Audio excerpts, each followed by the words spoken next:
So what was I telling you? See how old I am? Do you know where she left off? See, you as bad as I am, you don't remember either. Yeah. No, that was something good I was getting ready to tell you. You were talking about your daughter, and she went to West Town. Oh yeah, okay. Now I know of these people that we were at my other grandson's graduation, and Charlie, who graduated with Josh, my grandson, says, "Grandma, you know what? I want you and all your children and all your grandchildren and great-grandchildren to come down to the shore for a weekend." I said, "Charlie, are you out of your mind?" "No." He said, "I want you to do it." They had, I don't call it a house, they had a hotel built. And just come for the weekend. He says, "I'm going to tell Mom and she'll call you." So she did. We went down there, and you won't believe the house was like a hotel. And when we went there, she was talking on the phone. She was in the doorway, and she says, "I have to leave because my guests are here now." So she just says to me, she says, "I'm Joanne," and she said, "The house is yours for the weekend.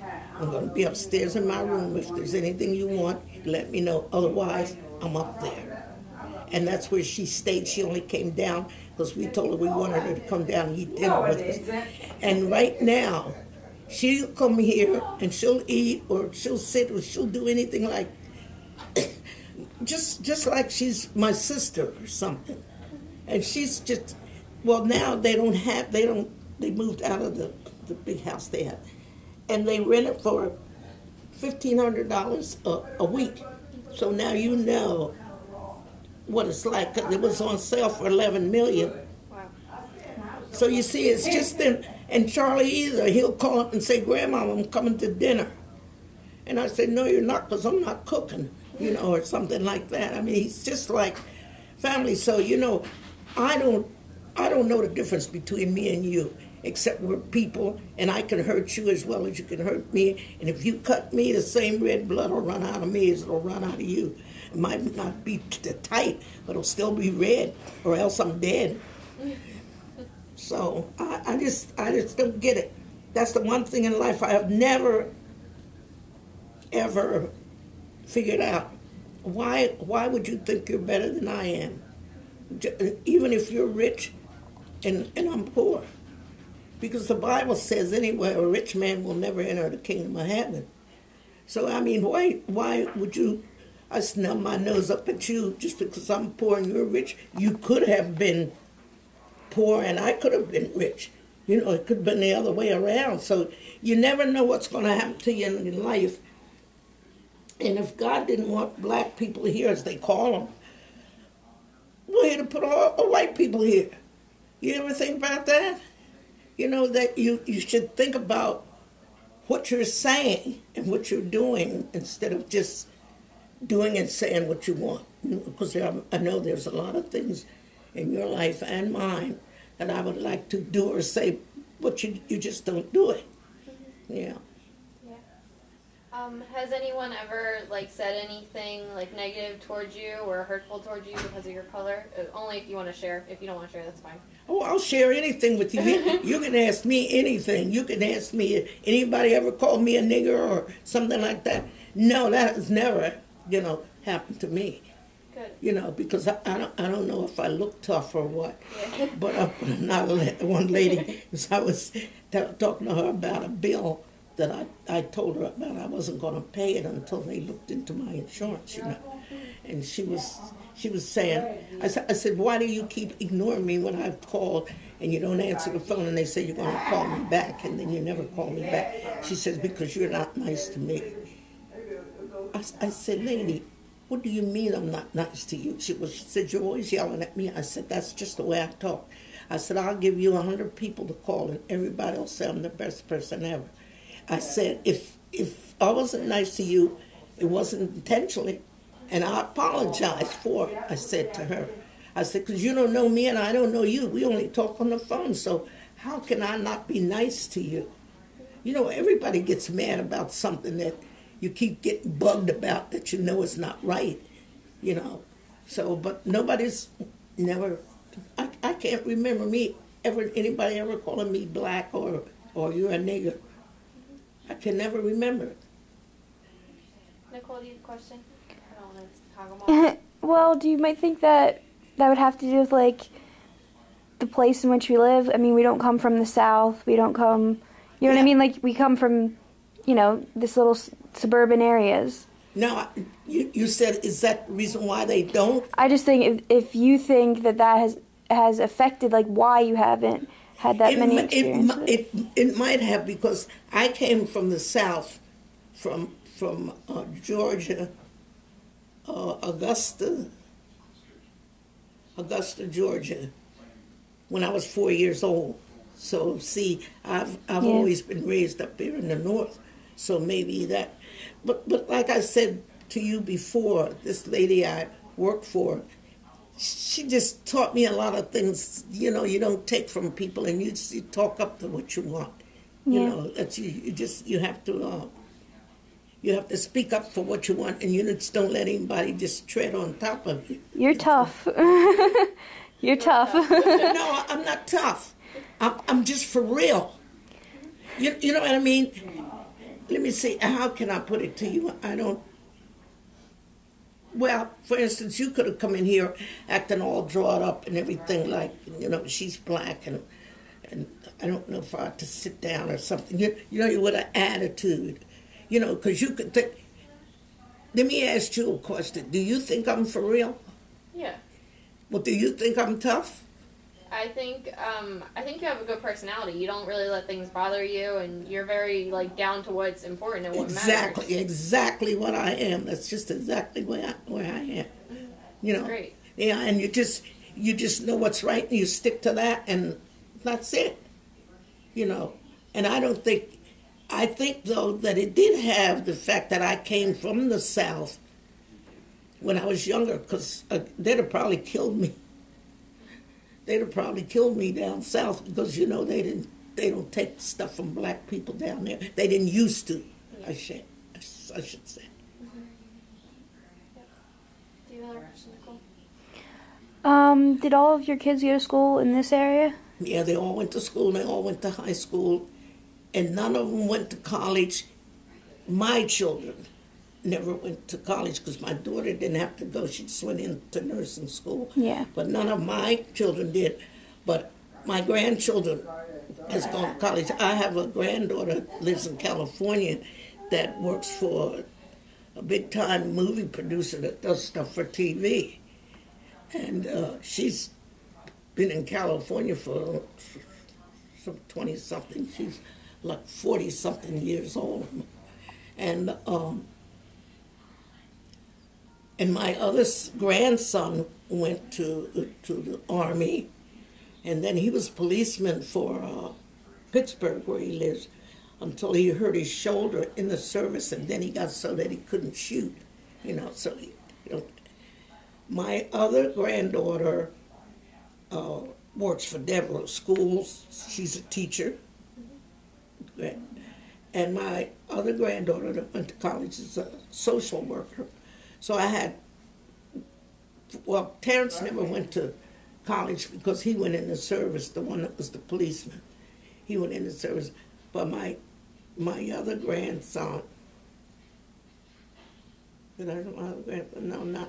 my three granddaughters went to college. So I don't have anything to say about. They went if they wanted to go. Yeah. If they didn't, they didn't. So what do you think about Cabrini doing this project and interviewing different people? I think it's fine. I really think it's fine, because I think that people. How did you find out about it? Through our teacher. We found out about it. Who? Through our teacher, Dr. Swarzy. We're researching a lot of people who lived in mainly the Mount Pleasant area, and because that's a black neighborhood, and it's a little bit low income and a little bit run down and not taken care of by the community. And we're just getting into all these issues about racism and how it's evolved over the years, and do you think it's important for us to be learning about that? Of course it is, because then that like you say, I'm teaching my children to be better than what I was, the way I came up, but not to hate the people that kept me down. You know, just to just go on, you go forward and forget about those things, and do the best that you can do. So you could say to somebody, well, I learned from an old black lady that you could do such and such a thing. Or you could just say, I learned from a lady, you know what I mean? And she wasn't white. Or you could say a black lady, or you could say, I learned from a black nigger lady. You know what I mean? It teaches you not to do some of the things that people have said and done when I came up. Because I'm 91. I'm going to be 92 years old. And I learned, oh, Lord, if I knew the things back then, what I know now, I would probably be, I might have been Mrs. Obama. So that's that. It's just like, how do you feel about having a black president? I'm for Obama. I really like Obama and what he's doing. Huh? Did you hear what I said? No, yeah, I didn't hear you good. Oh, okay, but I'm for Obama. I really like what he's doing and his principles, and yeah, I didn't vote last election, but I would have voted for him. Yeah, but truly, is that the way you feel, or is that the way you feel because of your parents or something? No, my parents actually don't like him. No, well, see, they okay. That's so they're there. So, but then since that you're grown, you can do whatever you want. You know, vote wise, and all. Do you still live home with your parents? Yes. Yeah, but it still doesn't make you agree with them because, you know, no, because well, they're my parents, but parents can be wrong too. You know, sometimes. I'm not saying that he's so right, because there's a couple of things that he's for that I don't approve of. For one thing, gay marriage. I would never ever. God made Adam and Eve, not Adam and Steve. You just don't do that. That thing. Now my daughter's just different. She says to each his own. So you see, the one person, she said, Mom, it's their life. They can do with it what they want, but you don't do with your life what you want. If I did with my life what I want, I would have went to school those 2 years that I didn't go. You see what I'm saying? Some things children have to really decide for themselves. But I made sure that my kids were going to go to school. If I had to go every day with a pistol in my hand, I was going to make sure and that they went wherever the white kids went. A person's a person, so I don't care. You stop looking at color and look at the quality of what you are. You know what I mean? Just look at me for what I am, not the color of my skin. Like she said, her little brother went to school, and the first time he saw a black person, and he said, I have a friend, but he's really, really got a tan on him. He got a real bad tan or something. She said, her little brother said. Because see, his mother never taught him, you know. Yeah. And when you're a kid, you don't even notice that. That's what I told her. Yeah. Now you take two kids growing up together, little kids. Well, I see. You know, in our church, we have a lot of white people in our church, and I was just looking when every Sunday they go up for prayer before they go to children's church, you know. And there's a little boy, a little black one, a little white one, and the little white one just looks at this little black one and talks the whole time they're praying. He talks and talks to him, puts his arm around him and everything. That kid will never grow up to know if he's black or white unless his parents tells him, and don't let him do that. That's his friend. You know what I'm saying? That's his friend. He loves that little boy. So he doesn't care. You know, you have to see people that's true and for true love and not all of this hate that people have in their heart. Yeah, definitely. Nicole, do you have a question? I don't have one ready. I don't know. I mean, I'm just glad to hear that you didn't let the things that happened to you affect your kids. Never. I would never do that. That's why I never told them about it. It wasn't necessary. It wasn't good. Why should I keep telling them about something that wasn't good? And why would it be necessary to tell them that I was out of school for 2 years. You know, if I can read and write and do everything that I have to do, except for I never got on a computer because I just didn't want. I don't think computers and texting and stuff and everything people do is good for them. I just really don't, because you know why? We as a whole can overdo anything. Like now they text, they're working on the street, they're texting, they're on the car trying to drive, they're texting with the other hand, and it's just causing too much friction in the world. It really is. And putting stuff on Facebook and causing the kids to commit suicide and all that stuff. You see, the world's going to really destroy itself. People in it are going to, they're going to be the death of their own selves because they're getting too much knowledge and then putting it in the wrong place. I really don't approve of belching because I didn't eat breakfast and stuff. And like I got a granddaughter, well, two of them. One does, the one that's a school teacher for Deborah. When she comes, it's the sweetest girl ever in the whole world. But she comes here, she'll say, "Hi, Grandma," and most of the time she'll come sit on my lap, and I always, "Get out of here, you're too big for this stuff." And I call her Pumpkin. Now she starts to call me Pumpkin, Big Pumpkin. And she sits there the whole time. If you don't say, "Lauren, do this," or "Lauren, do that," because she'll get right up and do it. She's texting the whole time. She's saying, "No." When she used to come here, when they didn't have texting and we would talk and stuff. But I don't say, no, that's just today's world, so. Yeah. And I think texting and always being online and talking to people that way has also, like, contributed to the hate and the disconnect with people. Yeah, that's right. You're not thinking of what you're saying, and it's just, like, instant, and you're in your own little world, in a sense. It's exactly why you think so. See, you're thinking like an old lady. Yeah, because they're walking down the street and walking in the holes and stuff and everything. Did you see on TV that one girl went and stepped in the hole, walking the hole, texting? This is stupid to me. Yeah, definitely. I think it's funny because I was trying to Dr. Schwarzy, our teacher, was telling us how that we might be able to find information about the school fight online, so I was researching it, and I found you, and I also found stuff from you and from the Paoli rail line. Yeah. So I just think it's funny that, like, I can find you online in a snap. Yeah, I know. I haven't told them nothing, so how are they finding out everything? You know, that, like, you mean about the PCBs and stuff like that, yeah. Mm-hmm. And they cheated us out of all that money, is what they've done. You know, they had a couple of slick lawyers, and they had a black one in there with them too, a lady, because when they said that, that it was all over with, and then they said that one, who the heck's that? UPS guy. Yeah, I think it's a delivery guy. Do you want me to get it? Oh, yeah. Oh, he leaves the package, yeah. Okay. It's nobody, it was the UPS, she said.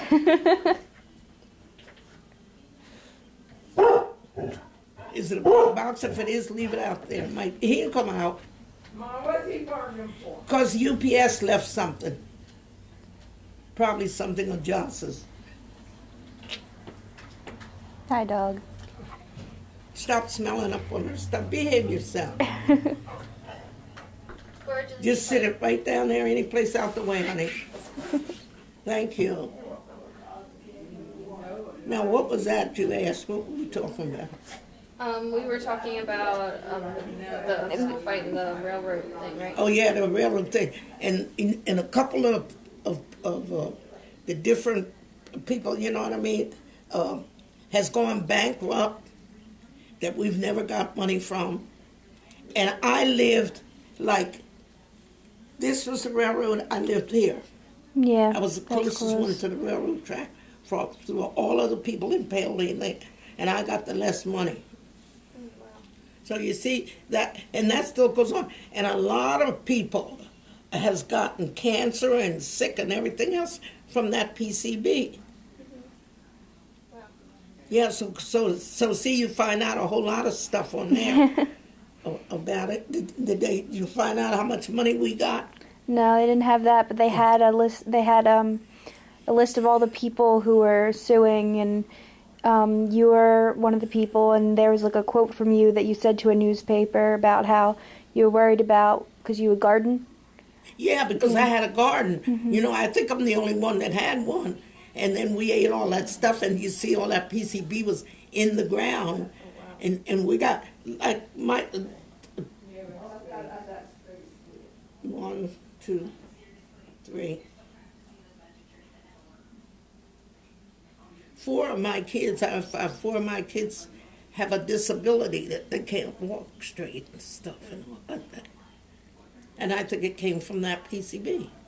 That's so sad. But they won't say it did, of course, you know, because they say pay, but they can never pay you for your health. No matter how much they pay, but they didn't pay us worth nothing. And back to segregation, I think it's because we were all black that lived there. There were very few white people that was in that, you know, class action thing. Was it a poor neighborhood in that area? Yeah. Yeah. But see, and that's another thing. Just because you live in a better neighborhood than I do, if something happens to the whole thing, how comes I get less than you? Just because I'm in the poorer part of the city or whatever you call it, the surrounding. How comes you going to get more money than me? Right. That's another thing that we're seeing with learning about Mount Pleasant is that the outside community doesn't treat it very well. Like, there are people who are buying land and leaving it abandoned, and they're using different lots for, like, garbage and snow removal and all these things. So do you think that was the same with your neighborhood when you were growing up? Do you think the outside community didn't treat it very well? Yeah, I think we didn't get treated fair from being in that neighborhood where that PCB was so bad. Yeah. And, you know, and the fact that my husband and a lot of the husbands worked for the railroad company, too. And my son-in-law died, and he had cancer so bad that they never even knew about it till he was about dead. You know, I don't think it came from that? Yeah. It came from that. No, we definitely were not treated fair about that, you know, the PCBs. I'm so glad you mentioned it. How long did it take to finally be settled? It's not settled yet, because if you had a company or whatever it was, and you went bankrupt, well, you still owe me because you didn't pay me nothing. Yeah. So there was a couple of ones, and one really big company went bankrupt. So we never got nothing from them. All right, well, we're getting close to an hour, which is how long this video is supposed to be. So do you have any last comments that you would like us to know, our generation to know, any advice, different things?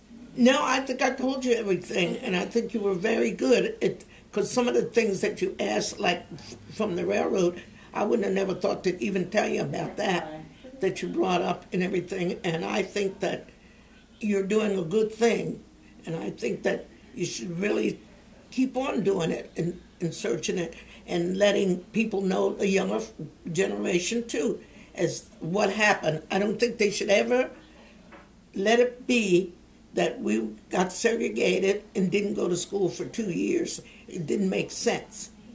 It didn't make no sense at all. And if there's anybody that can prove to me that it made sense, of course, all of them's dead now, I think. Half the people that started the thing.